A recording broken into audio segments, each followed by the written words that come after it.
Viral ngayon ang video ng mainit na sagutan ni Quezon City Councilor Rani Lodovica at ilang residente ng Area 5 Extension, Barangay Bagong Silang.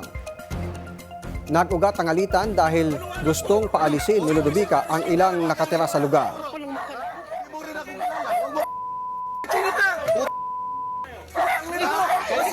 Nandito ka sa looban namin. Kapal ang mukha nito! Suntukin mo nga ako. Subukan mo! Suntukin mo! Maray namang tinututulan ng mga residente yung mga akusasyon. Bukod sa minura, binantaan din ng konsehal ang isang lalaki na ipaaresto. Sumagot naman ang residente at hinamon ng konsehal na maglabas muna ng warrant of arrest bago siya ipadakip. Giit ng mga nakatira roon, may hawak silang papeles para sa kanilang tirahan.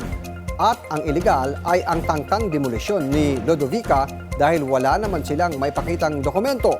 Dahil dyan, malinaw na harassment umano ang ginawa ni Lodovica at ng kanyang mga kasama.